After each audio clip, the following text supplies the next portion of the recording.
अस्सलाम वालेकुम दोस्तों, कैसे हैं आप सब। उम्मीद है आप खैरियत से होंगे।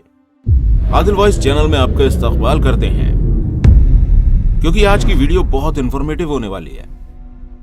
आज की वीडियो में हम अज़ाज़ील की बात करेंगे, जिसे हम इब्लीस यानी शैतान के नाम से भी जानते हैं। अज़ाज़ील आखिर कौन था ये जो कि अल्लाह से बगावत कर बैठा, और आखिर उसकी इस बगावत का क्या अंजाम हुआ। जानने के लिए हमारे साथ जुड़े रहें वीडियो के लास्ट तक। लेकिन उससे पहले आपसे गुजारिश करेंगे कि कमेंट सेक्शन में जाकर अस्तगफुरुल्लाह जरूर लिख दीजिए और इस वीडियो को लाइक भी कर दीजिए। और अगर अभी तक चैनल को सब्सक्राइब नहीं किया है तो चैनल को भी सब्सक्राइब करें, क्योंकि इस तरह की इंफॉर्मेटिव वीडियोस हम लाते रहते हैं। तो चलिए शुरू करते हैं आज की हमारी इस वीडियो को। जैसा कि हम सब जानते हैं कि अल्लाह ही है जिसने हर मखलूक को पैदा किया, फिर चाहे वो इंसान हो, फरिश्ते हों या जिन्नात हों, सब कुछ उसी का बनाया हुआ है।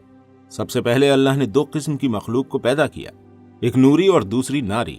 नूरी यानी कि वो मखलूक जिन्हें अल्लाह ने नूर से पैदा किया, या फिर जिन्हें हम फरिश्तों के नाम से भी जानते हैं। दूसरी मखलूक नारी यानी कि वो मखलूक जिन्हें अल्लाह ने आग से पैदा किया, जिनको जिन्नात कहा जाता है। फरिश्ते दिन और रात अल्लाह की इबादत किया करते थे। इनमें मेल और फीमेल नहीं होते, इसलिए इनकी नस्ल नहीं चलती थी। वहीं दूसरी तरफ जिन्नात की नस्ल खूब फैलती थी। अल्लाह ने उन्हें अपनी इबादत के लिए बनाया था। उनको बनाने का मकसद था कि वो अल्लाह को जाने और हमेशा उसकी इबादत और इताअत करें। और हर मुसलमान इस पर ईमान रखता है कि कुरान और हदीस में इन मखलूकात के बारे में जो कुछ है वो सच है। इन्हीं मखलूक में से एक है जिसका नाम अज़ाज़ील था। अल्लाह ने जिन्नातों को दहकती हुई आग से पैदा किया। हजरत आदम अलैहिस्सलाम की पैदाइश से 144,000 साल पहले अल्लाह ने समूह जिन्नात को पैदा किया, जिसे अल्लाह ने जमीन पर भेज दिया। तकरीबन 300 साल गुजरने के बाद उसने शादी कर ली। फिर उसकी औलादें फैलना शुरू हुई। पहले तो ये कौम अल्लाह की फरमाबरदार थी, फिर ये कौम अल्लाह की नाफरमानी में मुब्तला हो गई। इनकी बदअमालियां बढ़ती गईं। फिर अल्लाह ने इनको मौत देना शुरू कर दिया। इनमें से जो नाफरमान थे वो मारे गए, और जो फरमाबरदार थे वो बच गए। उनकी नस्ल को आगे चलाया गया। उन्हीं में से एक मशहूर जिन चलीपा था। ये बेहद ही ताकतवर जिन था। उसका चेहरा शेर के मानिंद था, और उसकी बीवी जिसका नाम तबलीस था, उसका चेहरा भेड़िए के जैसा था। तबलीस भी बेहद दिलेर और ताकतवर थी। पूरी कौम में उसका एहतराम किया जाता था। फिर इस कौम में एक बच्चे की पैदाइश हुई जिसका नाम था अज़ाज़ील, जिसे आज हम इब्लीस के नाम से जानते हैं। इस्लाम के अलावा और भी मज़ाहिब की किताबों में इसका जिक्र मौजूद है। यूनानी किताबों में इसे अपोलियन के नाम से जाना जाता है। किसी किसी किताब में इसे लूसीफर और सैटर्न के नाम से भी पुकारा गया है। यहां तक कि एक मजहब के लोग कई जमाने से इस लूसीफर की इबादत करते आ रहे हैं। उनका मानना है कि उसका खुदा से बगावत करना सही था। वो इसे खुदा के मुखालिफ खड़ा करते हैं। इन लोगों को सैटनिक कहा जाता है। आइए अब जानते हैं आखिर इब्लीस नाफरमान कैसे बना। बाज रिवायतों के मुताबिक जिन्नातों को दुनिया में हजरत आदम अलैहिस्सलाम की पैदाइश से 50,000 साल पहले भेजा गया, और जल्दी ही ये फितना फसाद में मुब्तला हो गए। जब जमीन इनके फितने और फसाद से लबरेज हो गई और सारी हदें पार हो गईं, तब अल्लाह ने फरिश्तों को हुक्म दे दिया कि इन नाफरमान जिन्नातों को मार दो। तब पहली बार इस कायनात में खूनी जंग हुई। इस जंग में अज़ाज़ील के माँ बाप यानी कि चलीपा और तबलीस ने बड़ी बहादुरी से फरिश्तों का सामना किया। लेकिन जब हुक्म रब भी हो तो उसकी मर्जी के बगैर कोई जीत नहीं सकता, और फरिश्ते जिन्नातों के ऊपर गालिब आ गए। साथ ही ये दोनों मारे गए। बाकी बचे जिन्नातों को कैदी बना लिया गया। इन्हीं में अज़ाज़ील भी मौजूद था। जब उसे बारगाह इलाही में पेश किया गया तो अल्लाह ने उसकी बेहतरीन तरबियत का हुक्म दे दिया, और अल्लाह के हुक्म के मुताबिक इसकी बेहतरीन तरबियत को अंजाम दिया गया। इसको इबादत के तरीके सिखाए गए, और उसने बहुत जल्द अल्लाह का कुर्ब हासिल कर लिया और अल्लाह का महबूब बन गया। उस वक्त उसके मुकाबले में कोई भी नहीं था। वो अपनी इबादत के जरिए इस मुकाम पर पहुंच गया कि उसे आबिद कहकर पुकारा जाने लगा। हजरत काब बिन अहबार रहमतुल्लाह अलैह फरमाते हैं कि वो 40,000 साल तक जन्नत का खजांची रहा, 80,000 साल तक फरिश्तों के साथ रहा। अज़ाज़ील एक मिंबर पर दर्स दिया करता था। वहां पर हजरत मीकाईल, हजरत जिब्राइल, हजरत इसराफील और हजरत इसराइल अलैहिस्सलाम भी बैठकर उसका दर्स सुनते थे। अल्लाह जानता था कि ये एक दिन सरकशी में मुब्तला होगा और कुफ्र पर इसका खात्मा होगा। एक बार अज़ाज़ील ने लोहे महफूज पर देखा कि वहां लिखा है कि मैं अल्लाह की पनाह मांगता हूं शैतान मरदूद से इसे पढ़कर वो 2000 साल तक रोता रहा। फिर उसने अल्लाह से पूछा कि अल्लाह आखिर वो कौन होगा जिससे लोग पनाह मांगेंगे। अल्लाह ने फरमाया कि एक ऐसा बंदा कि जो कि एक हुक्म की नाफरमानी करेगा और वो शैतान बना दिया जाएगा। अज़ाज़ील ने उसे देखने की ख्वाहिश जाहिर की।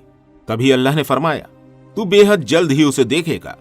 इसके बाद अज़ाज़ील हर वक्त ये सोचता कि आखिर कौन अल्लाह की नाफरमानी कर सकता है। उसे खौफ हुआ और वो कसरत से अल्लाह की तौबा और इबादत करने लगा। यूं ही वक्त बीत गया। हजारों साल गुजरने के बाद जब सबने ये सुना कि अल्लाह एक ऐसी मखलूक पैदा कर रहा है जिसे बनाने के लिए दुनिया के हर कोने से मिट्टी लाई गई है, फिर अल्लाह ने हजरत आदम अलैहिस्सलाम के पुतले को बनाया और कई सालों तक ये बिना रुके पड़ा रहा।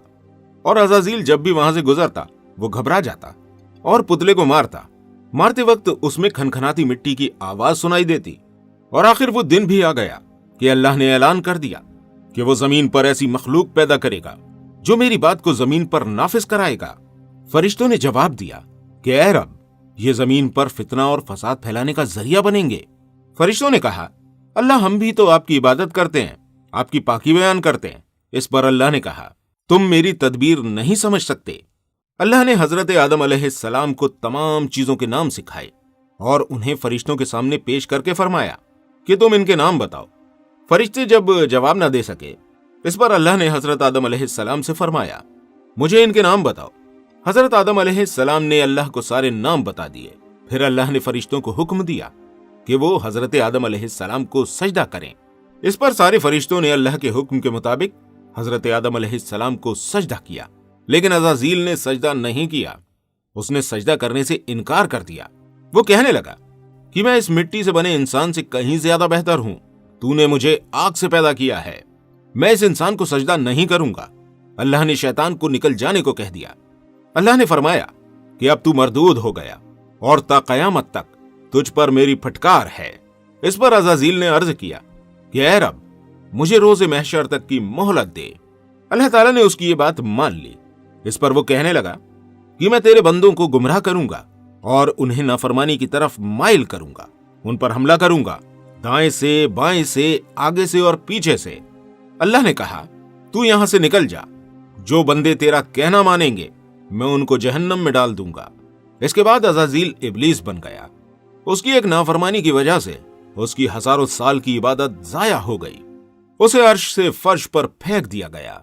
कुरान के मुताबिक सूरह इब्राहिम में यह बात कही गई है कि रोज़े महशर ये कहेगा कि तुम अपने गुनाहों के खुद जिम्मेदार हो। तुमने खुदा के सच्चे वादे को नहीं माना।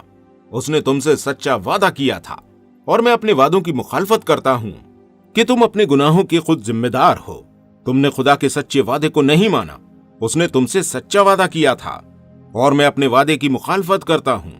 मुझे तुम पर किसी किस्म का तसल्लुत हासिल नहीं था सिवाय इसके कि मैं तुमको बुलाता और तुमने इस पर लब्बैक कहा। मुझे मलामत ना करो, अब तुम अपने आप को मलामत करो। अब मैं तुम्हारा फरियाद रस नहीं और न तुम मेरे हो सकते हो। इब्लीस का सजदे से इनकार करना हजरत आदम अलैहिस्सलाम से हसद थी। दोस्तों, बात इनकार करने की नहीं, सरकशी की थी। इसके नतीजे में ये क़यामत तक के लिए मरदूद हो गया और हजरत आदम अलैहिस्सलाम की औलादों को बहकाता रहता है। इब्लीस मरदूद से अल्लाह हम सब की हिफाजत फरमाए और हम सब के गुनाहों को माफ कर हमारी तौबा कबूल फरमाए। आज की हमारी ये वीडियो आपको कैसी लगी कमेंट सेक्शन में ये जरूर बता दीजिएगा। मिलते हैं आपसे अगली वीडियो में। तब तक अपनी खास दुआओं में मुझे जरूर याद रखिएगा। अस्सलामु अलैकुम व रहमतुल्लाहि व बरकातुहू।